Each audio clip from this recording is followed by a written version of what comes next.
नमस्कार दोस्तों, आइए आज मैं आपको हिंदी का दूसरा वीडियो लेकर आया हूं।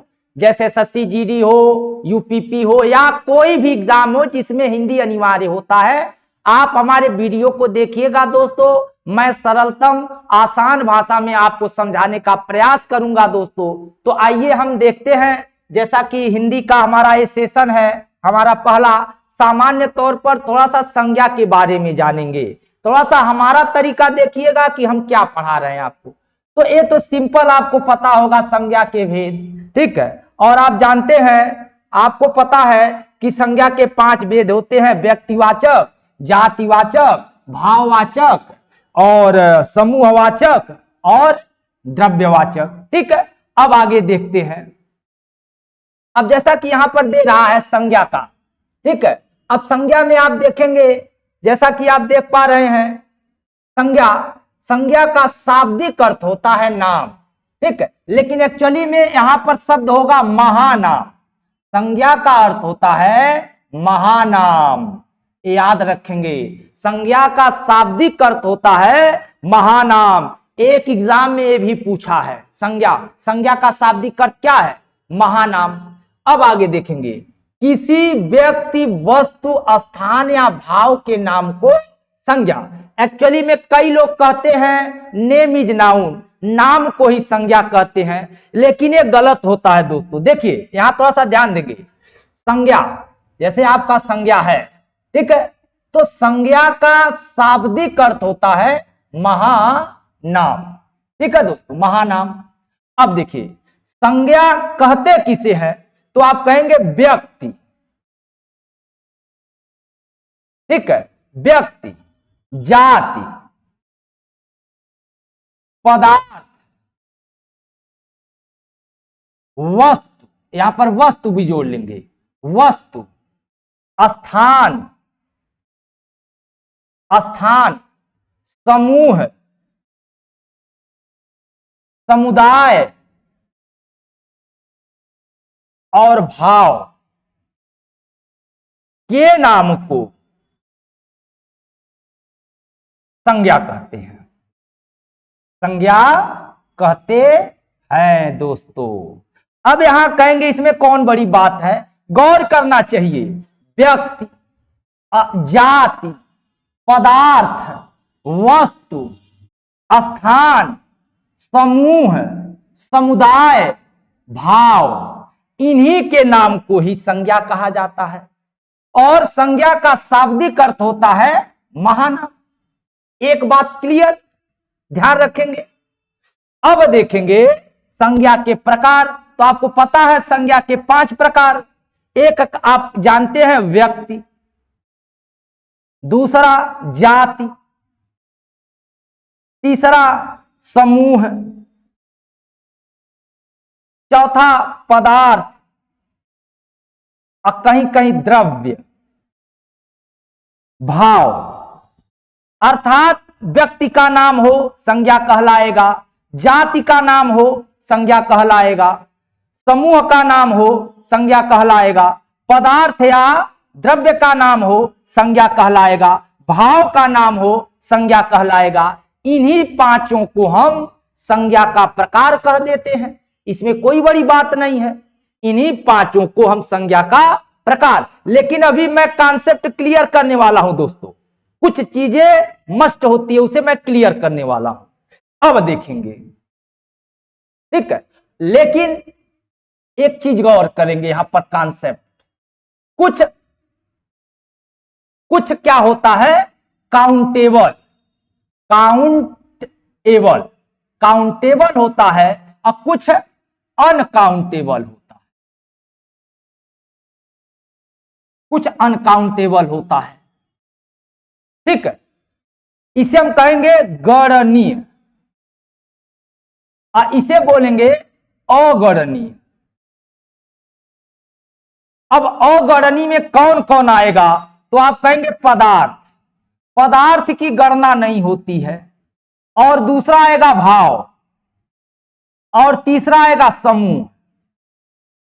इन तीनों की हम गणना नहीं करते हैं दोस्तों, इन्हें हम अगणनीय कहते हैं। उसी तरह से यहां आ जाएगा व्यक्ति, यहां आ जाएगा जाति। व्यक्ति और जाति की हम गणना कर सकते हैं। तो ये भी कॉन्सेप्ट क्लियर रखना चाहिए मेरे दोस्तों। कॉन्सेप्ट एकदम क्लियर करके हमारा एकदम सैद्धांतिक समझाने का तरीका होगा आपको। कहने का मतलब गणनीय, गणनीय का मतलब जिसकी गणना कर सकते हैं, अगणनीय जिसकी गणना नहीं कर सकते। ये कॉन्सेप्ट क्लियर रखना चाहिए, क्योंकि ये कॉन्सेप्ट जानेंगे तभी आपका वचन, वचन अर्थात संख्या, संख्या बता पाएंगे। रट करके नहीं बता पाएंगे। संज्ञा का वचन यदि आपको समझना है तो आपको एक कॉन्सेप्ट समझना होगा। ठीक है, गणनीय, गणनीय में व्यक्तिवाचक आएगा, जातिवाचक आएगा, और अगणनीय में पदार्थवाचक आएगा, भाववाचक आएगा, समूहवाचक आएगा। अब बताइए आप पदार्थ को गिन पाएंगे? पदार्थ क्या होता है? जिसकी वस्तुएं बनती है। सोना हुआ, लोहा हुआ, मिट्टी हुआ, कपड़ा हुआ, लकड़ी हुआ, पत्थर हुआ, इन्हीं को हम पदार्थ बोलते हैं। तेल भी पदार्थ है, दूध भी पदार्थ है, दही भी पदार्थ है, सारे गैस पदार्थ है। तो पदार्थों का नाम कभी भी गिना नहीं जाता है। ये अगणनीय होते हैं, अनकाउंटेबल होते हैं। इंग्लिश में इन्हीं को हम मटेरियल नाउन बोलते हैं। ठीक है। अच्छा, दूसरा भाववाचक। अब बताइए, भाववाचक को भी आप गिन नहीं सकते। तीसरा समूहवाचक को गिन सकते हैं, लेकिन गिनते नहीं है दोस्तों। लेकिन व्यक्तिवाचक को गिना जाता है, हमेशा एक वचन होता है व्यक्तिवाचक। और जातिवाचक को भी गिन सकते हैं, ये भी सदैव एक वचन होता है। अब देखिए हमारा कॉन्सेप्ट क्या है। कॉन्सेप्ट नंबर 2, कॉन्सेप्ट नंबर 2 क्या पढ़ेंगे हम?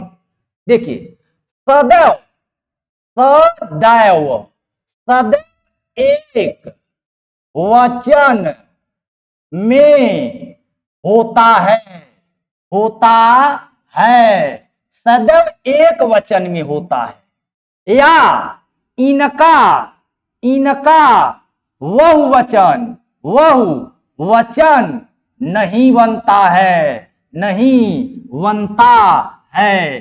कुछ ऐसी संज्ञाएं हैं, किसकी? संज्ञा की। कौन सी संज्ञा? तो कहेंगे अगणनीय, अगणनीय संज्ञा। याद रखेंगे, अगणनीय संज्ञाओं का क्या नहीं बनता है? अगणनीय संख्याओं का बहुवचन नहीं बनता है, ये सदैव एक वचन में होते हैं।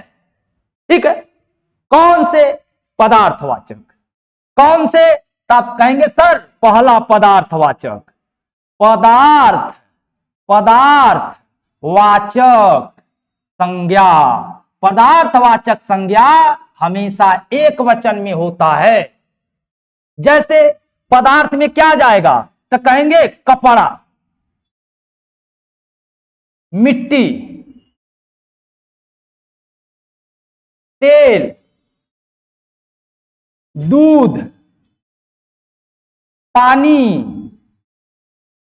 चाहे जल कहिए, चाहे लकड़ी कहिए, चाहे लकड़ी कहिए, चाहे सोना कहिए, चाहे हीरा कहिए, चाहे कोयला कहिए, चाहे बालू कहिए, चाहे रेत कहिए, चाहे रेत कहिए, चाहे पत्थर कहिए, ठीक है, चाहे पाषाण कहिए। अब आप बताइए मेरे दोस्तों, क्या आप इनका बहुवचन बना पाएंगे? कपड़ा को गिना जाता है, मिट्टी को गिन पाएंगे, तेल को गिन पाएंगे, दूध को गिन पाएंगे, पानी को गिन पाएंगे, जल को गिन पाएंगे? नहीं गिन पाएंगे। इन्हें आप नहीं गिन सकते। इन्हें हम क्या कर सकते हैं? तौल सकते हैं, माप सकते हैं। तो जिनको हम गिन नहीं सकते, उनका कभी बहुवचन बनाने का प्रयास मत करिएगा। ये सदैव एक वचन होते हैं। एग्जाम में ऐसा पूछ रहा है, एग्जाम में ऐसा पूछता है। छोटी छोटी बातों पे गौर करेंगे, 100% नंबर पाएंगे दोस्तों। हल्के में वीडियो न लीजिएगा, ये वीडियो आपको मंजिल तक पहुंचाएगा, मंजिल तक आपको पहुंचाएगा, वर्दी आपके घर लेकर आएगा। इसे गौर करेंगे, बड़े ही बारीकी से जरूर समझिएगा, ठीक है। सदैव एक वचन, यही होते हैं सदैव एक वचन। इनका बहुवचन कभी नहीं बनता है। एक कॉन्सेप्ट क्लियर रखेंगे, किसका? पदार्थवाचक का। अभी आपको पिछले स्लाइड में बताएंगे पदार्थवाचक होता क्या है, लेकिन आपको एज ए उदाहरण बता दिए। ये सदैव एक वचन होते हैं। दूसरा कॉन्सेप्ट यहां क्लियर रखेंगे, क्या? एक वचन होता है, एक वचन होता में व्यक्त आ जाएगा तो आप व्यक्तिवाचक को कहेंगे। किसको कहेंगे? व्यक्तिवाचक को। व्यक्तिवाचक संज्ञा, ये व्यक्तिवाचक संज्ञा एक वचन होता है, होता है। यहां सदैव शब्द नहीं लगाएगा। आप जानते हैं किसी का नाम ही व्यक्तिवाचक होता है, ये तो आपको पता है। अब मान लीजिए किसी का नाम रोहित है, किसी पहाड़ का नाम हिमालय है, किसी देश का नाम भारत है, किसी राजा का नाम दुष्यंत है, ठीक है। किसी स्थान का नाम गोरखपुर है, किसी स्थान का नाम गोरखपुर है, ठीक है। किसी नदी का नाम गंगा है, ठीक है। किसी नदी का नाम गंगा है, ठीक है। किसी कपड़े का नाम, तो यहां पर कपड़ा वस्तु हो जाएगा, ठीक है। रोहित किसी व्यक्ति का नाम है, हिमालय किसी पर्वत का नाम है, भारत किसी देश का नाम है, दुष्यंत किसी व्यक्ति का नाम है, गोरखपुर किसी स्थान का नाम है, गंगा किसी नदी का नाम है, ठीक है। गंगा किसी नदी का नाम है, ब्रह्मा किसी देवता का नाम है, ठीक है। राधा किसी देवी का नाम है। अब बताइए इनका बहुवचन आप बनाएंगे? बताइए। रोहित 2 हुई है, हिमालय 2 होगा, भारत 2 होगा, दुष्यंत 2 होंगे, गोरखपुर 2 होगा। कहेंगे हाँ होगा, होगा। गंगा 2 होंगी, ब्रह्मा 2 होंगे, राधा 2 होंगे। हो सकते हैं लेकिन होते नहीं हैं। अगर हम रोहित की बात कर रहे हैं तो एक ही रोहित की बात कर रहे हैं, अर्थात इसीलिए इन्हें सदैव नहीं कहा गया है। इसीलिए इनके लिए हमने नहीं शब्द लगाया कि सदैव एक वचन होते हैं। एक व्यक्तिवाचक संज्ञा एक वचन होता है, एक वचन होता है, न कि सदैव लगाए हैं। सदैव नहीं होता है, हाँ एक वचन होता है, ठीक है। ठीक, अगला देखेंगे। अब दूसरा कहेगा, दूसरा कॉन्सेप्ट कहेगा किस संज्ञा का बहुवचन बनाया जाता है, बनाया जाता है। ध्यान दीजिएगा दोस्तों, पूरा कॉन्सेप्ट क्लियर रख रहे हैं। चाहे जीडी में बैठिए, चाहे यूपीपी में बैठिए, चाहे एसआई में बैठिए, चाहे पेट में बैठिए, चाहे सुपर टेट में बैठिए, सबके लिए मोस्ट इंपॉर्टेंट होने वाला है। किस संज्ञा का बहुवचन बनाया जाता है, अर्थात यह संज्ञा एक वचन होती है। ये संज्ञा क्या होती है? एक वचन। तो उसका नाम क्या है? तो कहेंगे दोस्तों उसका नाम है जातिवाचक। जातिवाचक, वाचक का मतलब होता है बताने वाला, जाति का मतलब पूरे समुदाय को बताने वाला जातिवाचक है। पूरे समुदाय को बताने वाला जातिवाचक है। जातिवाचक संज्ञाएं एक वचन होती हैं, इनका बहुवचन हम बनाते हैं। एक वचन होता है, बहुवचन बना देंगे। व्यक्तिवाचक एक वचन होता है लेकिन बहुवचन नहीं बनता है। पदार्थवाचक सदैव एक वचन होता है, कभी बहुवचन नहीं बनता है। 3 जगह हमने 3 बात कहा है, ठीक है। अब जातिवाचक क्या होता है तो आप जानते हैं, नदियों का, नदी, देश, नदी, देश, फूल, फल, पर्वत, ग्रह, ग्रह, ग्रह, ठीक है, जानवर, गाय, मानव, कलम, पुस्तक,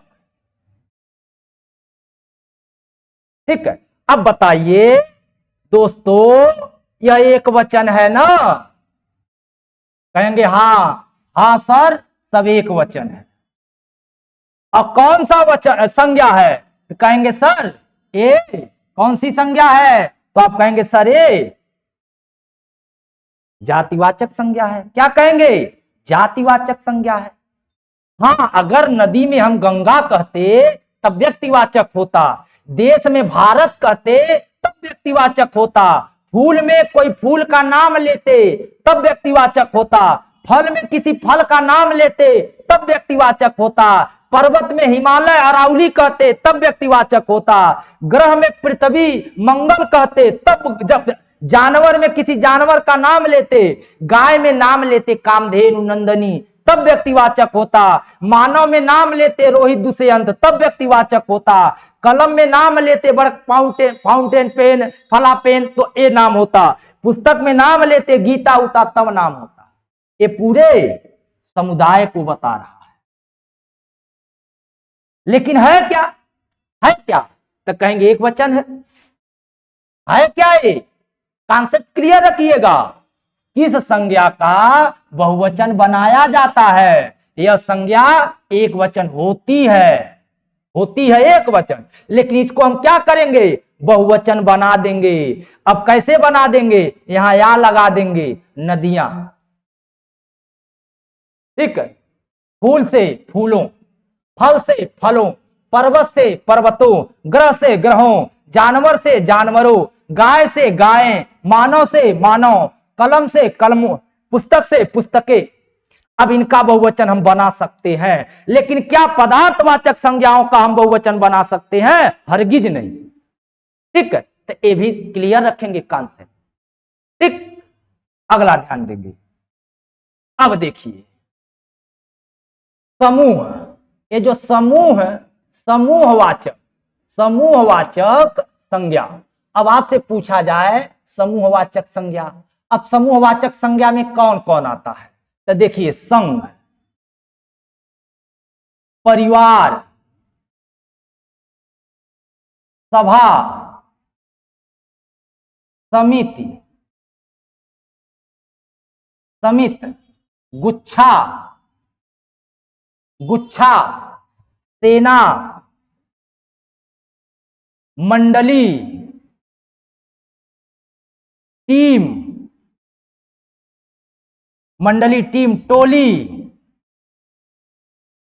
टुकड़ी,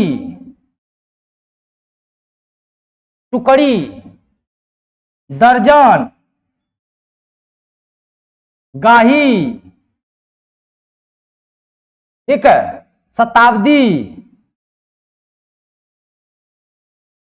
ठीक है, गाही, शताब्दी, टुकड़ी, गुच्छा, मंडली, टोली, गिरोह, झुंड। अब देखिए दोस्तों, इन शब्दों पर आप गौर करिए। संघ क्या होता है? कई देशों का समूह। जैसे संयुक्त राष्ट्र संघ क्या है? 193 देशों का समूह। भारत क्या है? भारत 28 राज्यों का संघ है। भारत क्या है? भारत संघ है, समूह है। परिवार क्या है? एक परिवार में कभी एक व्यक्ति होता है, एक से अधिक लोगों से मिलकर परिवार बनता है।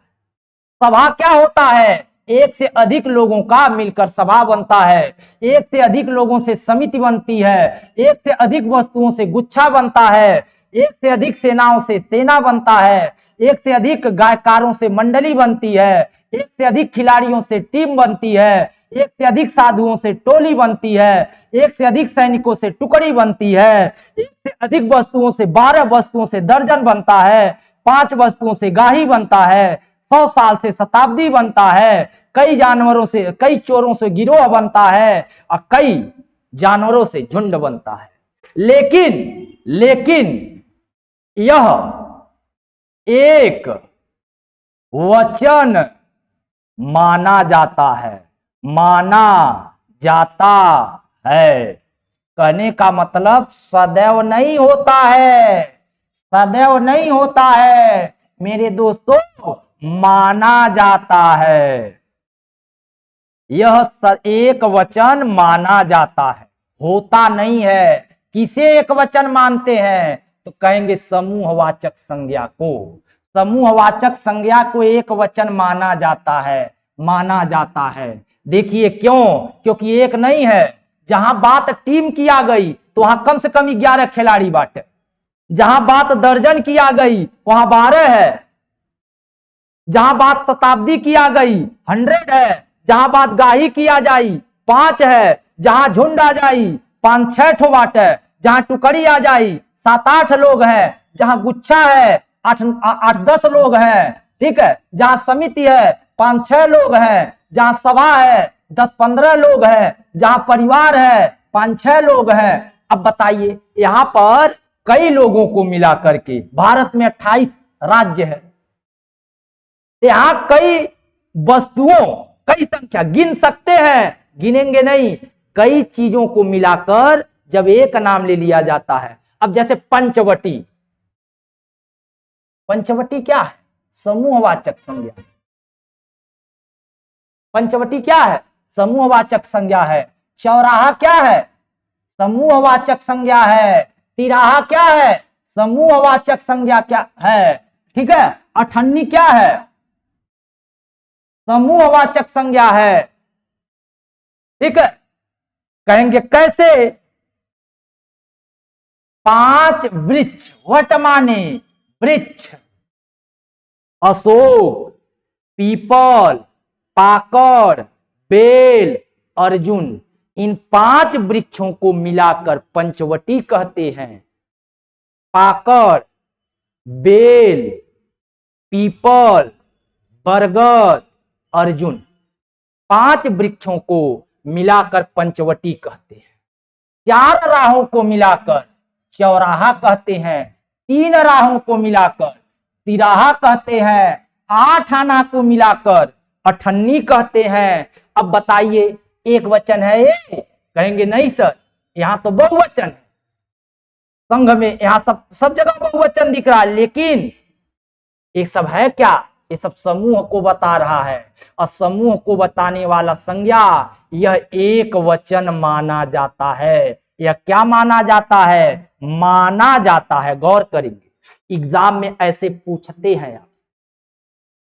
अब देखिए, हम थोड़ा सा आपसे वर्क करा रहे हैं। अगर हम यहां पर दे दें, लिख दें परिवार और लिख दें दही, लिख दें जयचंद, ठीक है, लिख दे जयचंद और लिख दे चतुराई, ठीक है, चतुराई, ठीक है, लिख दे फूल। विकल्प है आपके पास 1 2 3 4 5। देखिए, पढ़ाई सरल ही होता है दोस्तों, सरल सिंपल ही करना चाहिए। ज्यादा हाईलाइट नहीं, सिंपल सरल कॉन्सेप्ट वाइज पढ़ना चाहिए। आपके पास 5 पॉइंट है। अब हम पूछे किन्हें एक वचन, यहां शब्द क्या लगाए हैं? माना। कहा जाए इसमें किसे एक वचन माना जाएगा, तब कहेंगे समूहवाचक संज्ञाओं को एक वचन माना जाता है, होती है बहुवचन, तब कहेंगे परिवार। हटा दे, जवाब देंगे आप। अगर हम शब्द लगाए सदैव, एग्जामिनर पूछे कि बताइए सदैव एक वचन होता है, तो सदैव कहेंगे परिवार सदैव एक वचन नहीं होगा, जयचंद सदैव एक वचन नहीं होगा। लेकिन हाँ, दही क्या है? पदार्थ है। दही क्या है? पदार्थ है। तो सभी पदार्थ सदैव क्या होते हैं? एक वचन। हमने बताया सदैव एक वचन होते हैं। ठीक है। अच्छा, किसको बहुवचन बना सकते हैं? लिखेगा, हाँ, किसे लिखेगा? बनाना। बहुवचन बनाना। बनाना क्या लगाकर? प्रत्यय। किस संज्ञा में प्रत्यय जोड़कर बहुवचन बनाते हैं? तो कहेंगे जातिवाचक में होता है, कहेंगे फूल। ठीक। और व्यक्तिवाचक संज्ञा एक वचन होता है, भाववाचक संज्ञा एक वचन होता है। तो हमने यहां पर आपको कॉन्सेप्ट समझाने का प्रयास किया। थोड़ा सा आइए हम फॉर्मेलिटी पूरा कर लेते हैं दोस्तों। आप देखिए, काउंटेबल, कॉन्सेप्ट क्लियर। अब आइए अपने पॉइंट पे आ जाइए। तो वही चीज हमने आपको समझा दिया। तो जैसे मोहन, राधा, हिमालय, गंगा, वीरता आदि। अब पढ़ लीजिए थोड़ा सा। संज्ञा में भेद तो ये तो पता ही है, व्यक्तिवाचक, जातिवाचक, भाववाचक, द्रव्यवाचक, समूहवाचक। व्यक्तिवाचक क्या होता है? एक वचन होता है। जातिवाचक क्या होता है? एक वचन होता है। भाववाचक क्या होता है? एक वचन होता है। द्रव्यवाचक क्या होता है? एक वचन होता है। समूहवाचक क्या होता है? एक वचन होता है। अब होगा क्या? तो कहेंगे सर जातिवाचक का बहुवचन बना सकते हैं, बहुवचन बना सकते हैं। किसका? जातिवाचक का। लेकिन भाववाचक का, द्रव्यवाचक का, समूहवाचक का आप बहुवचन नहीं बनाते हैं। और व्यक्तिवाचक भी कहीं कहीं बहुवचन का कार्य करता है। वो चीज मैं आगे आपको समझाऊंगा। अब देखिए, उत्पत्ति के आधार पर संज्ञा आपसे पूछ दे। उत्पत्ति के आधार पर संज्ञा तीन हो सकते हैं। अच्छा, ये शब्द भी होते हैं, यह शब्द भी होते हैं। आगे हम शब्द में बताएंगे आपको। रूढ़ संज्ञा जैसे यमुना, कृष्णा। यौगिक संज्ञा पनघट, विद्यालय। योग रूढ़ जलज, कमल। आखिर ये सब संज्ञाएं ही है ना। तो उत्पत्ति के आधार पर हम संज्ञाओं को बदल सकेंगे, लेकिन इसे हम पढ़ेंगे शब्द में, शब्द वाले चैप्टर में आपको पढ़ाएंगे। ठीक है, आगे ध्यान देंगे। अब बात फिर वही आ गई, व्यक्तिवाचक संज्ञा किसे कहते हैं? तो ऐसी संज्ञा जो किसी विशेष व्यक्ति या वस्तु, स्थान का बोध कराए, व्यक्तिवाचक हो गई। जैसे मोहन किसी विशेष व्यक्ति का नाम है, गंगा किसी विशेष नदी का नाम है, लखनऊ किसी विशेष शहर का नाम है। लखनऊ क्या है? किसी विशेष शहर का नाम है। ठीक है दोस्तों। उसी तरह से दिल्ली किसी शहर का, सूर्य किसी देवता आदि। अब व्यक्तियों का नाम जैसे मुकेश, तुलसीदास, सीता। नदियों का नाम गंगा, यमुना, सिंधु। पहाड़ों का नाम हिमालय, माउंट एवरेस्ट आदि। देश का नाम, पुस्तकों का नाम, ग्रहों नक्षत्रों का नाम। ये सब किसके उदाहरण है? तो आप कहेंगे व्यक्तिवाचक। व्यक्तिवाचक, वाचक माने बताने वाला, व्यक्ति को बताने वाला। आए हमेशा होता है एक वचन। कहीं कहीं सम्मान देने के लिए बहुवचन बनेगा, आगे अभी हम बता रहे हैं। दूसरा, अब देखेंगे जातिवाचक, ऐसी संज्ञा जिसे किसी वस्तु या प्राणी, वस्तु और प्राणी का बोध कराए। अब आप कह सकते हैं वस्तु या प्राणी का बोध कराने वाला संज्ञा क्या कहलाता है? जातिवाचक संज्ञा। नदी, पहाड़, मनुष्य, फल, लकड़ी, सॉरी लड़की आदि। अब यहां पर गौर करेंगे। देखिए, फूलों का नाम, फूलों का नाम, फूलों का नाम, फल का नाम, जानवर, जानवर का नाम। ठीक है, बर्तन का नाम, फर्नीचर का नाम, फर्नीचर का नाम, ठीक है, फर्नीचर का नाम, बर्तन का नाम, जानवर का नाम, फल का नाम, फूल का नाम, वृक्ष का नाम, ठीक है, अनाज का नाम,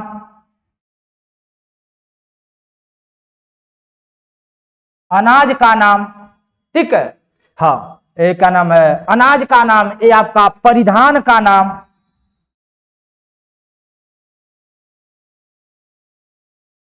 ये सब किस में आएगा, कहेंगे ये सब जातिवाचक संज्ञा में। फूल में जैसे कोई फूल हो, कमल, चमेली, गुलाब,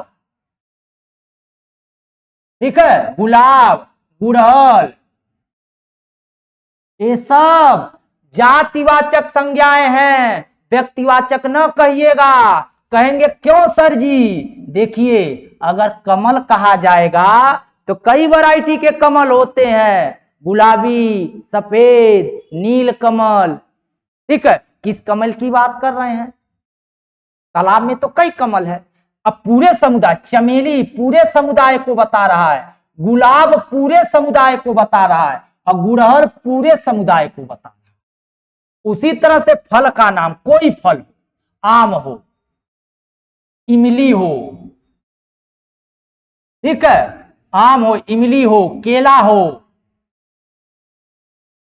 संतरा हो, ये सब भी जातिवाचक संज्ञा है, ज्यादा डिस्कस करने की जरूरत नहीं है। जानवर का नाम, कोई जानवर हो, शेर हो, भालू हो, कुत्ता है, गाय है, बकरी है, ये सब जातिवाचक संज्ञा है।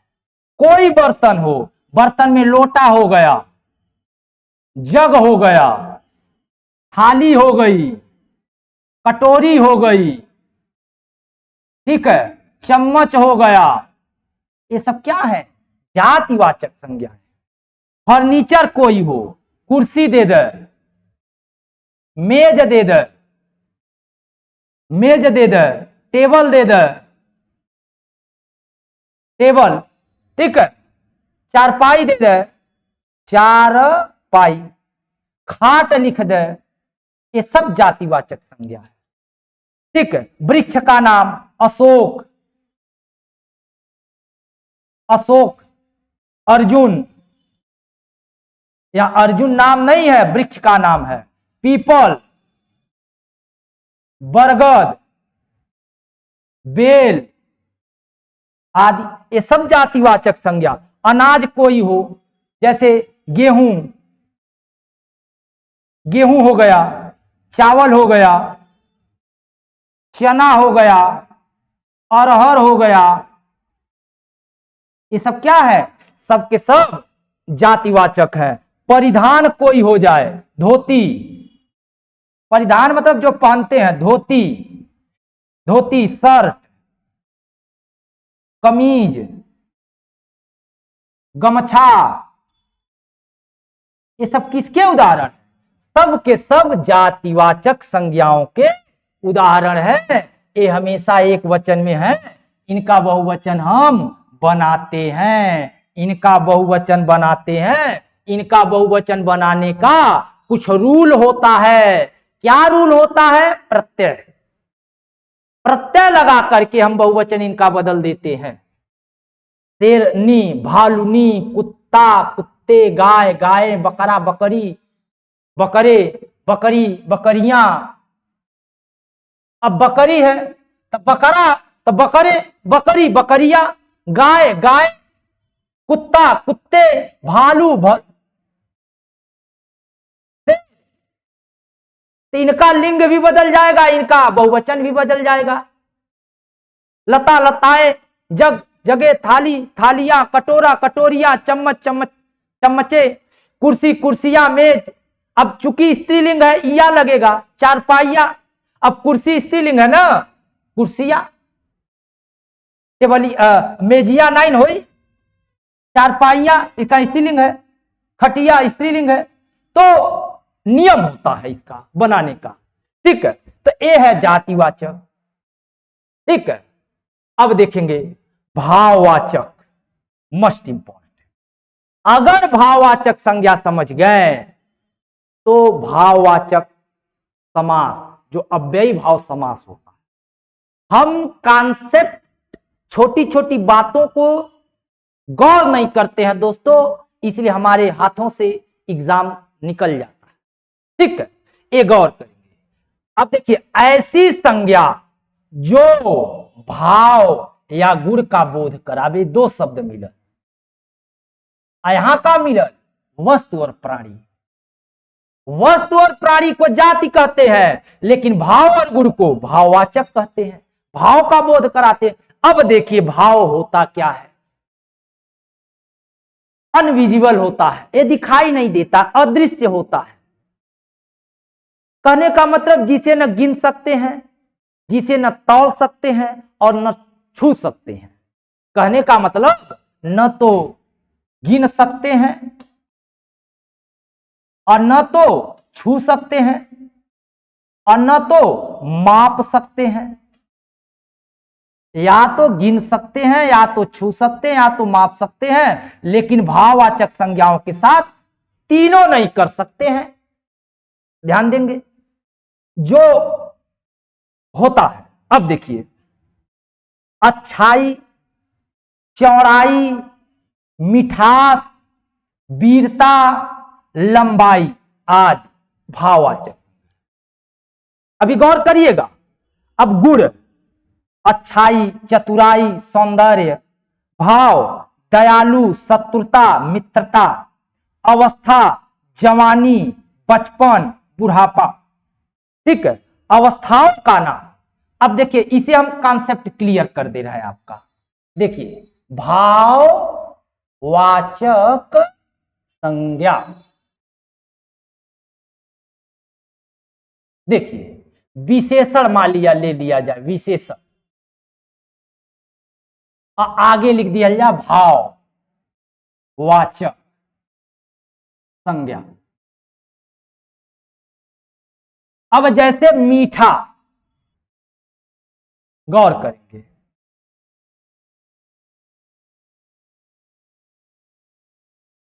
समय देंगे दोस्तों। जैसे दिया गया मीठा, मीठा से क्या हुआ? मीठास, मिठास। चतुर, चतुराई। अच्छा से अच्छाई, अच्छाई। ठीक है, बड़ा से बड़प्पन, बड़प्पन। ठीक है, अब देखिए, मान लिया जाए आप सपोज करिए एक लड्डू है, ये लड्डू है। लड्डू, लड्डू आपका कैसा है? मीठा है। क्यों? क्योंकि लड्डू के अंदर क्या है? मिठास है। ये मान लीजिए कोई व्यक्ति है, सपोज करिए कोई व्यक्ति है। ठीक है, ये कोई व्यक्ति है, ये कोई व्यक्ति है। ठीक है, अब ये व्यक्ति है, इस व्यक्ति को आप क्या कहेंगे? चतुर कहेंगे। क्यों? क्योंकि इसके अंदर क्या है? चतुराई है। व्यक्ति के अंदर क्या है दोस्तों? चतुराई है। इसे आप अच्छा कहेंगे। इस लड़के को अच्छा क्यों कहेंगे? इसके अंदर क्या है? अच्छाई है। इसको आप बड़ा कहेंगे, लंबा है, क्योंकि बड़ा बड़प्पन है। तो ये भाव है, ये भाव है, ये विशेषण है, ये विशेषण है, ये भाव। गौर करना चाहिए दोस्तों। ठीक है, ये भाववाचक संज्ञा है, ये भाव है और ये भाववाचक है। ठीक है, विशेषण से भाववाचक। मीठा, मिठास, चतुर, चतुराई, अच्छा, अच्छाई, बड़ा, बड़प्पन। या अब मान लिया जाए बूढ़ा, किसी को मान लिया जाए बूढ़ा कहा गया, किसी को बूढ़ा कहा गया क्योंकि उसके अंदर क्या है, बूढ़ापा है। किसी को जवान कहा गया क्योंकि उसके अंदर क्या है, जवानी है। ठीक है। किसी को नीला कहा गया क्योंकि उसके अंदर क्या है, नीलापन है दोस्तों। ठीक है। हाँ, किसी को काला कहा गया क्योंकि उसके अंदर क्या है, कालापन है। तो इन चीजों को हम भाववाचक कहते हैं और इन चीजों को विशेषण। ये आपका विशेषण और ये आपका भाववाचक होता है। अब थोड़ी सी फॉर्मेलिटी देख लेते हैं। आप यहां पर गौर किए थे। ठीक है। अब आगे ध्यान देते हैं। ठीक है। बंद कैदा हो। ठीक है। अब यहां पर ध्यान देंगे।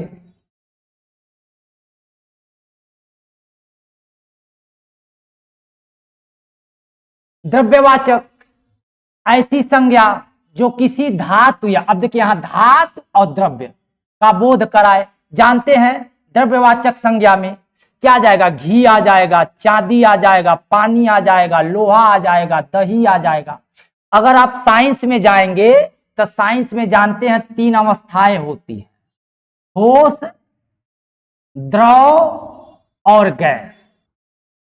ठीक है। ये तीनों अवस्थाएं, जितने गैस हैं सभी गैसों का नाम आप किस में रखेंगे, पदार्थवाचक में रखेंगे। सभी गैसों का नाम किस में रखेंगे, पदार्थवाचक में रखेंगे। और सभी द्रव का नाम किस में रखेंगे, पदार्थवाचक में रखेंगे।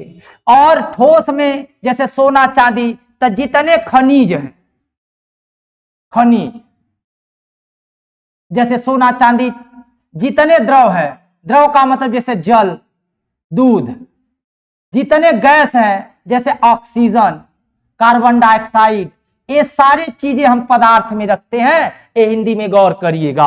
अब समूहवाचक संज्ञा में आ जाएंगे। ऐसी संज्ञा जो किसी एक व्यक्ति का या वाचक का समूह समुदाय। अब देखिए झुंड हुआ, कक्षा हुआ, टीम हुआ, सेना हुआ, कर्मचारी आयोग, ठीक है, संघ, परिवार, पीछे मैं इसको बता चुका हूं। ठीक है, इसलिए आगे बढ़ रहा हूं दोस्तों। ये सब क्या है, समूहवाचक संज्ञाएं हैं। ठीक है। अब यहां पर थोड़ा सा देखेंगे परिवर्तन। अब देखिए जातिवाचक संज्ञा से भाववाचक संज्ञा में बदलना, पुरुष से पुरुषत्व, मनुष्य से मनुष्यता, नारी से नारीत्व। अब देखिए सर्वनाम से भाववाचक संज्ञा बनता है, निज से निजत्व, अपना से अपनत्व, मम से ममत्व। विशेषण से भी भाववाचक संज्ञाएं बनती है, सुंदर से सुंदरता या सौंदर्य, वीर से धीरता या धैर्य, बड़ा से बड़प्पन। क्रिया से भी भाववाचक संज्ञाएं बनती है, थकना से थकावट, मिलना से मेल मिलाप, रोना से रुलाई। उसी तरह से अव्यय से भी भाववाचक संज्ञाएं बनती है, निकट से निकटता, समीप से समीपता। इंपॉर्टेंट है, इसे जरूर समझना। इसे आप स्क्रीन में ले सकते हैं, मोस्ट इंपॉर्टेंट है, ये भी एग्जाम में रखता है दोस्तों। ठीक है। आगे यहां देखेंगे संज्ञा का विशिष्ट प्रयोग, व्यक्तिवाचक संज्ञा का प्रयोग जातिवाचक के रूप में। अब देखिए आज के युग में हरिश्चंद्रों की कमी नहीं है। या हरिश्चंद्र किसी व्यक्ति का न होकर के सत्यवादी जाति बता रहा है। हरिश्चंद्र क्या हो गए, सत्य लोगों की जाति हो गई। उसी तरह से रामचरितमानस हिंदुओं की बाइबिल है। ठीक है, यहाँ बाइबिल क्या हो गया, बाइबिल तो एक पुस्तक का नाम है, लेकिन यहाँ बाइबिल किसका बोध करा रहा है, पूरे समुदाय का। ठीक है। उसी तरह से जातिवाचक संज्ञा का प्रयोग भी व्यक्तिवाचक के रूप में होता है। गोस्वामी जी रामचरितमानस की रचना की, यहाँ गोस्वामी किसी जाति का नाम या होकर व्यक्तिवाचक का बोध करा रहा है। तो कहने का मतलब इसे भी गौर करना, कभी कभी एग्जाम में इस तरह के भी प्रश्न रखता है दोस्तों। ठीक है। अब चूंकि यहां पर देखिए अगला वीडियो, चूंकि वीडियो लंबा हो जा रहा है, अगला वीडियो कल जितना वर्णमाला में पढ़ाया हूं और जितना इस संज्ञा, देखिए यूपी SSSC में पूछा है, अगला ये आपका क्वेश्चन है, यह यूपीएसआई में पूछा है, इसलिए यूपीपी में जितने क्वेश्चन पूछे हैं सारे क्वेश्चन का जितना संज्ञा वाला प्रकरण है, संज्ञा वाला प्रकरण और प्लस वर्ण माला वाला प्रकरण, इन दोनों को मिला करके मैं 50 या 55 क्वेश्चन बना रहा हूं और कल के वीडियो में मतलब अगले वीडियो में मैं इसे सॉल्व करा रहा हूं। यहां भी जो त्रुटियां होंगी वो ठीक हो जाएंगी। तब तक के लिए नमस्कार दोस्तों। एक निवेदन, चैनल को लाइक और सब्सक्राइब जरूर करिएगा ताकि मैं आगे आपका सहयोग कर पाऊं। नमस्कार, धन्यवाद।